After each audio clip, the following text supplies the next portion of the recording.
girls, look at what we have found. We were just driving along in the heat of the South African summer, or autumn, should we say, and we found ourselves not one, not two, but 11 lions lying up, hidden in the bushes there. We can only really see one of them properly at the moment, but we will reposition shortly to get a better view. Welcome. My name is Steve Falconbridge. I'm joined on camera by Fergus, and we have found the Nkuhuma lions. This is unbelievable. We were on our way south, somewhere else, to look for other things. We thought these animals had disappeared, and here they are, lo and behold. Please send your questions through with your teacher. Let us know what you'd like to see and talk about. We've got lions. They are dangerous animals. We are quite close in the vehicle, but we are relatively safe. Let us know your thoughts and questions. We'd obviously like to answer them. It is a very nice 33 degrees Celsius, 91 degrees Fahrenheit. Lucy, how far can we, or how close can we get and still be safe? In the vehicle, I would only go up to about 4 or 5 meters away from them parked. But sometimes they come closer and they sit next to the car, and that's perfectly fine because they close that gap.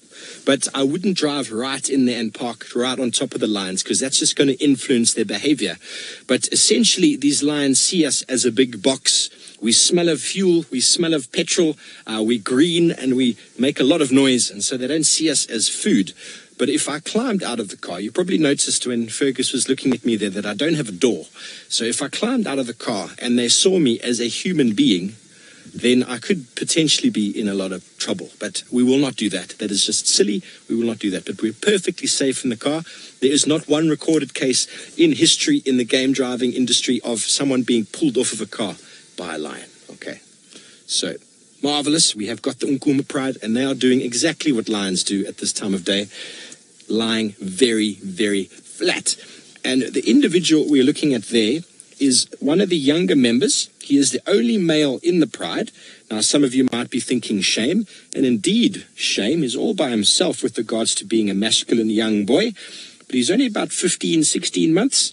And he has siblings and cousins that are around the same age. There are 6 of them about the same age of between 14 and 17 months.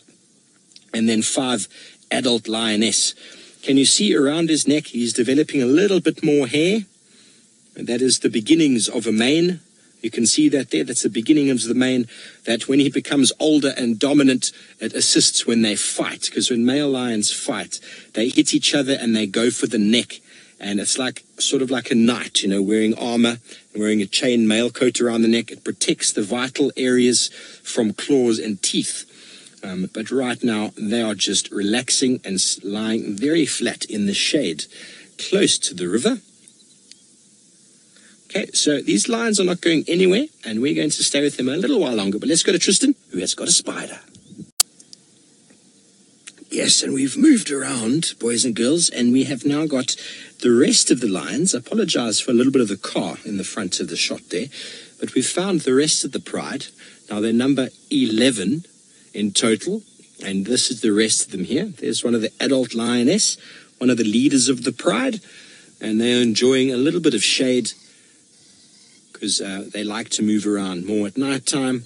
And it is a lot of energy that they spend to move around in the day. So this is generally what lions do during the daytime.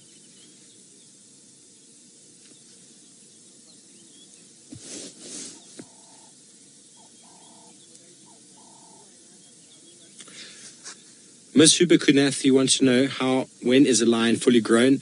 At about 3 years of age, they start sort of showing maturity. The females will be reproductive, and the males, as you saw that one youngster there, he's half that age now. They will get pushed away from the Pride, and then they have to move away to go find a Pride of their own, or to get old enough and big enough to then dominate a Pride of their own. But normally about 3, you'd say that the females are at a reproductive stage. They've still got a bit of growing to go. So between 4 and 5, I'd say that's when lions come into their full maturity. And male lions at about 4.5 to 6 is their absolute prime of age. So that mane will get bigger and bigger for the protection of him during fighting. And quite often, and if any of you have seen pictures of male lions before, you'll see how big that mane is. It often is quite dark and quite black. And quite often just the color and size of the mane is enough to deter another male from fighting. It is a genetic thing, the color and size of a mane, but sometimes with a really big, thick, dark mane, that lion can avoid confrontation just by looking bigger and looking meaner. For anyone who's ever walked into a bar or into a nightclub and have a look and see a really big, hairy man with a beard or a smaller man without a beard, the chances are you're not going to pick a fight with the big, hairy man. You're going to avoid him at all costs because he just looks mean and dangerous. That is kind of what it's going for a little bit more size and obviously, what's the right word? I can't think of the word. But he makes himself look bigger, so it's almost like a false promise.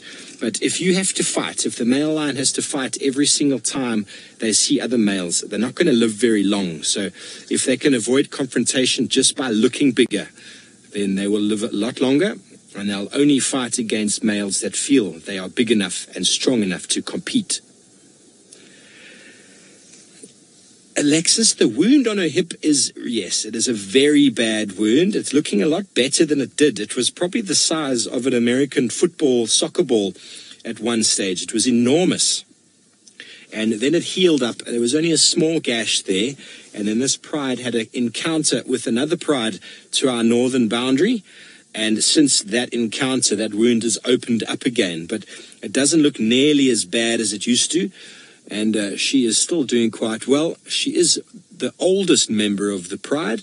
She is probably the mother to a few of the older lionesses. And then she has got 2 cubs of her own. So she's a very successful member. She's the granny of the pride.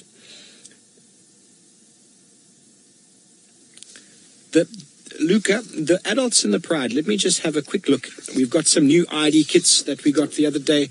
So they reckon that the one we were looking at there was born in 2007, 2008. So that makes her around 10 years of age, where the rest are born between 2012 and 2014. Makes them a bit younger, but lions can live up to about 13, maybe 14 in the wild. And they are able to do so because they live in a pride like this. You've got more than one female who does the hunting, so they assist each other in the efforts like a team. And so she will do very, very well for some time because the other lionesses will help with the catching of food, so she will get fed for a long time. Males, on the other hand, 10 is a very long time. 10, 11 is a very old male lion because they are out on their own. No one is doing the hunting for them anymore when they're that old. And everyone's trying to fight them. So they run and they lose condition quite quickly. So females, because of the support of the pride, can do a lot better.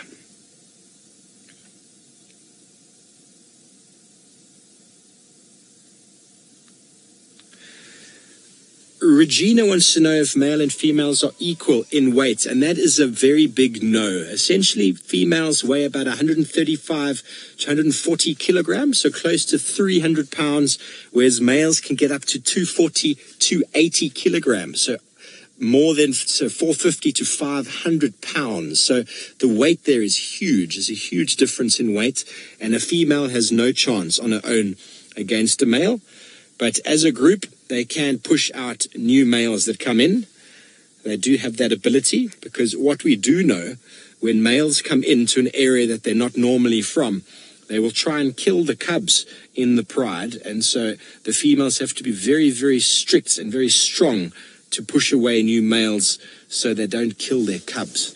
Sounds like a very sad way to go, but it is part and parcel of what happens in the lion ecological world. Okay, well, we're probably going to leave these lions for a little bit. I'm sure they're not going to be going anywhere, but let's go over to Brent and see what he's up to. Well, good luck with that, Brent. I'm listening to the radio conversation, and it doesn't sound as though the person that has that leopard knows actually where they are. But anyway, I'm sure it'll come right. But how beautiful is that scene? Other than the power line that's running through it, it is as spectacular as you could ask for to have a backdrop for our Nkuhuma Pride. So they're lying right kind of next to the road and having a good nap as we expected them to be. And I'm hoping that because of the situation where they are kind of getting to that point where the sun is starting to set. They're not exactly fat and full, that maybe they're going to get up and start moving. The only problem is where they are now is not going to be very easy to follow them if they head straight north. It gets really thick and really dense. But from the sort of, if they head straight west, it's going to be quite pleasant, because then they go towards Twin Dams, and obviously that's going to be quite nice. So hopefully that will be the case. At this stage, it is a situation where it is kind of quite sort of flat and static and not really much happening. Our young male's having a bit of a kind of nap, and his eyes are a little closed and going to probably fall asleep fairly soon. And it was quite interesting. I saw a video of these guys fighting with the tortured pride, and this little male was right in the thick of it by the looks of things, and he was even giving a little roar as he was going along, so he was not backing down, even though there was multiple other females around in the area. So pretty interesting to kind of see. And it's amazing how, we get the situation where you get certain lions that have far more kind of bravado and bravery than others. So he was right in the thick of it and kind of moving around.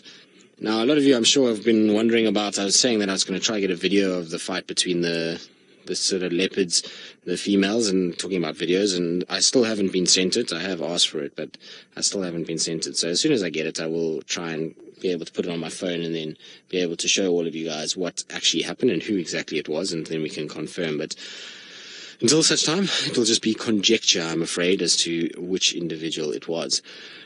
But what a beautiful situation to be in. These lions are lying, maybe not in the best spot. Twin Dams Wall would probably be better, but it's still very pretty.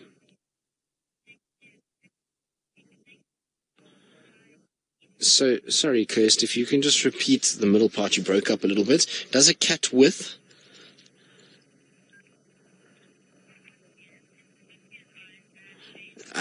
Okay, so guide monkey, a cat with bad whiskers, I suppose it would slightly affect an ability to detect certain things, but not that much. We had a leopard down in Kirkman's Lion Sands area that's called Nzilo, so she's still alive today. And the reason why she's called Nzilo, which is fire, is because she got caught in a fire. She was silly. The fire was an intentional fire was started, and she ran actually towards the fire rather than away from it, and then had to go up into a tree and lost all her whiskers.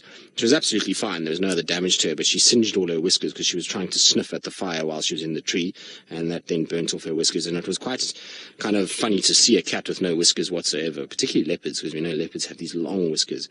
And she was fine. She was still able to find the food that she needed and still kind of moved around and did okay.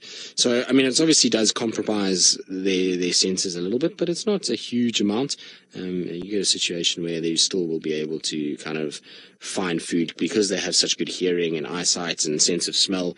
The whiskers are just a sort of added addition to that, and they might miss one or two more hunts than they normally would have, or maybe miss some sort of environmental factor, but otherwise, for the most part, their eyes, ears, and noses are going to be able to kind of keep them going. So say if you look at any of these cats, you look at even this Nkuhuma Pride, there's a female that's got an eye that doesn't look good at all. There's that one with the prolapsed eyelid, the cherry eye, and then the other one with that kind of purple-colored eye. And so if they lose an eye, they're still able to function and find food and still survive. So, losing whiskers is just a part of that, and they would then have a situation where they would probably, in all likelihood, just have better hearing and eyesight through that period, or rely on those more.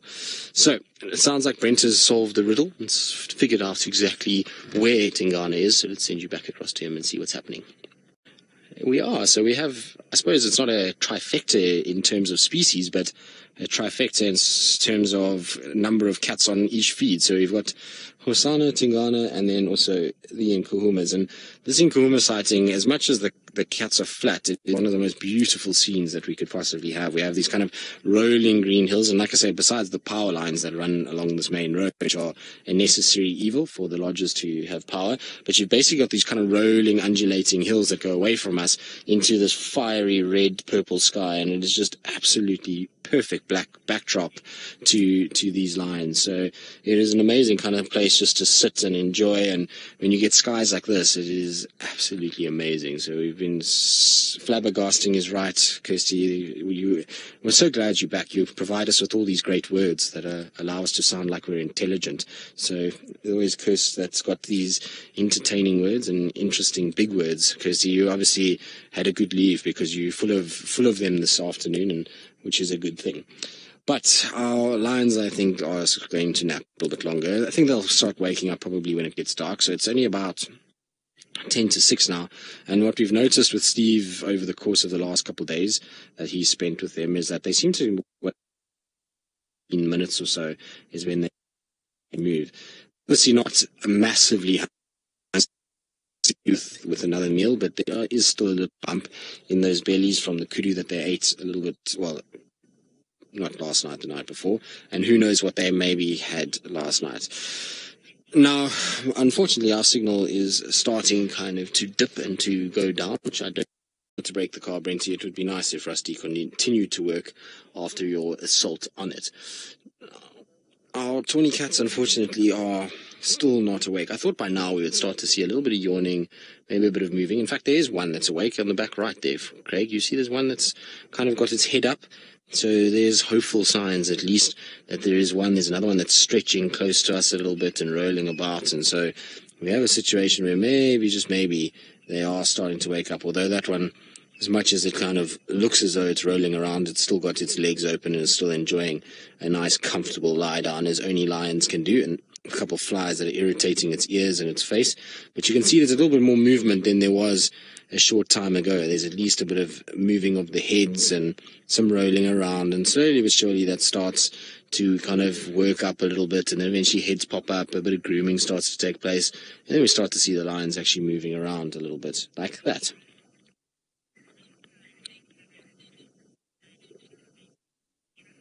So, Petra, I'm not sure which pride you are referring to that is starving. We don't have a starving pride that we have been seeing. The Styx pride is finding food and is also gaining meals. It's sometimes just that prides look a little skinny from time to time, but most of them are thriving at the moment. There isn't really a pride that we've seen on Djuma that is struggling. The Tortured pride looks good. The Styx pride has obviously got a bit of mange issues, but otherwise are still finding food, and these guys are finding food. If you're talking about the males, well, the males that we've been seeing that are skinny and not looking good are old males. Those are males that are sort of 12, 13, 14 years old, and so they're reaching the end of their life. And as their teeth wear down, their claws wear down, their bodies start to kind of break down a little bit, it becomes harder and harder for these guys to be able to find food. And you must remember, a single male lion that's 13 years old with sword joints and everything like that, and bad teeth and claws, is really struggling to hunt, as opposed to 5 adult lionesses that are all in their prime with a bunch of sub-adults.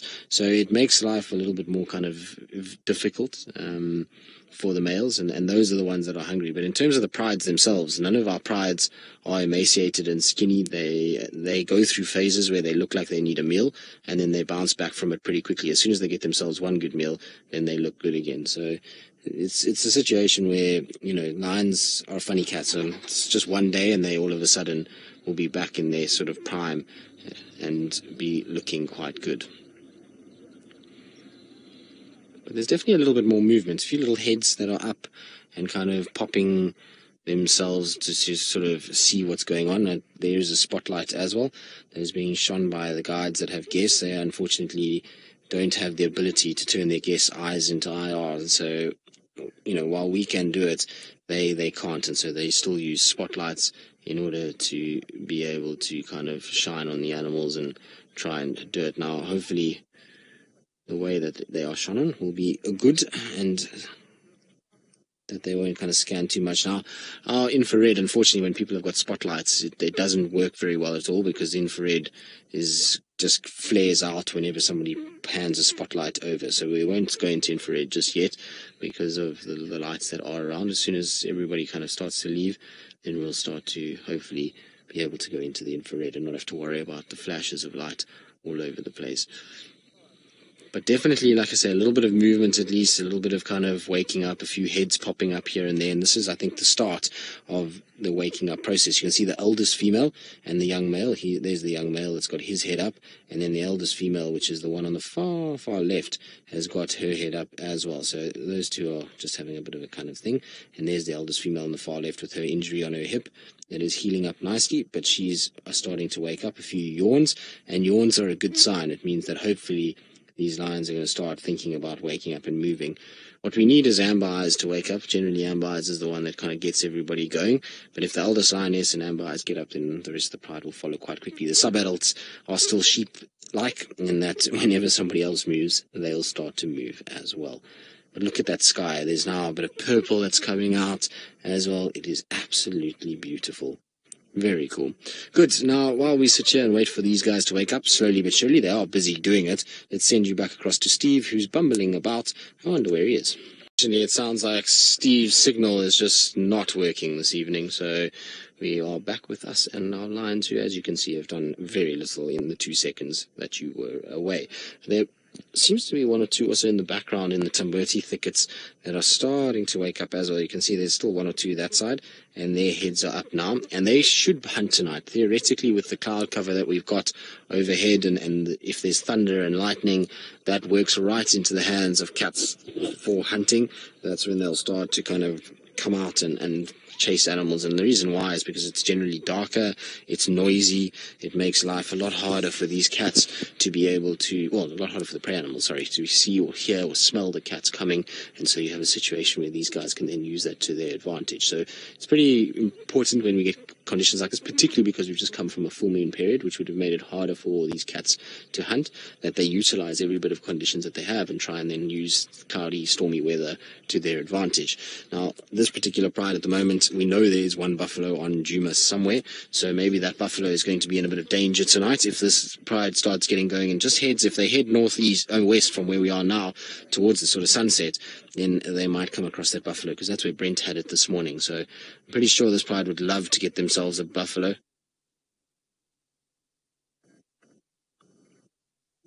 Now, first, I think Brent used the wrong radio, but he's asking for a quick link. So, no, you don't have his picture. Okay. So, anyway, there are a few animals that we do not follow off-road. So, things like impalas, kudu, duiker, steenbok, wildebeest, zebra, nyala, what else?